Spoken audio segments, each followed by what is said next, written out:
নমস্কার, আপনারা হচ্ছে নিউজ লাইন। 24তম উত্তর দিনাজপুর জেলা সম্মেলন অনুষ্ঠিত হলো ডালখোলা হাই স্কুল ময়দানে। উপস্থিত ছিলেন সিপিআইএম রাজ্য কমিটির সম্পাদক মোহাম্মদ সেলিম। সম্মেলন উপলক্ষে সিপিআইএম কর্মী ও সমর্থকরা উপস্থিত হন। মোহাম্মদ সেলিম বলেন, গোটা দেশে যা নিষিদ্ধ তা কি করে সরকারি হাসপাতালে চলছে। তিনি আরও বলেন, প্রয়োজন হলে ছাত্র, যুব, মহিলা, ক্ষেতমজুর, পেশেন্ট পার্টি, ডাক্তার, প্রয়োজন হলে সবাই মিলে স্বাস্থ্য ভবন অভিযান করতে হবে। তিনি আরও বলেন, হাসপাতালের সাপ্লাইয়ের দুষ্ট চক্র আছে, তার ব্যবস্থা নেওয়া হয়নি। তিনি বলেন, নিষিদ্ধ কোম্পানির স্যালাইন চলবে।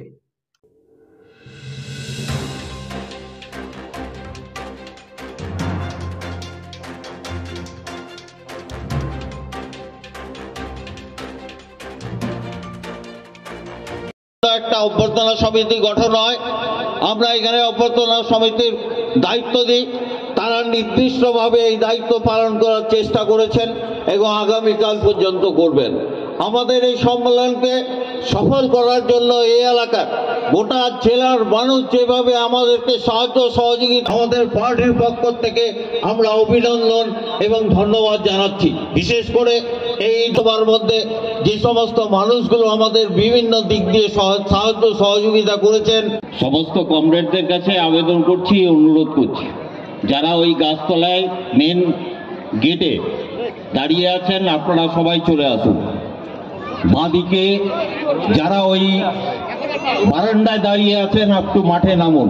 শীতের দিন আছে, এখন রোদ্দুরটা ভালো লাগছে, খারাপ না, চলে আসুন এখানে। কমরেড, আমাদের পার্টির নেতৃত্ব এবং আমাদের সম্পাদক মণ্ডলীর সদস্য যারা আছেন আপনারা সবাই মঞ্চে চলে আসুন।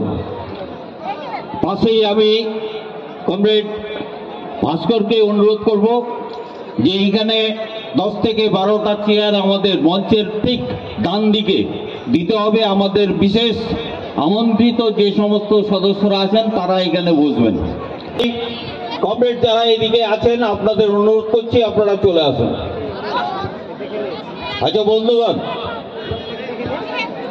আমরা আমাদের 24তম জেলা সম্মেলন উপলক্ষে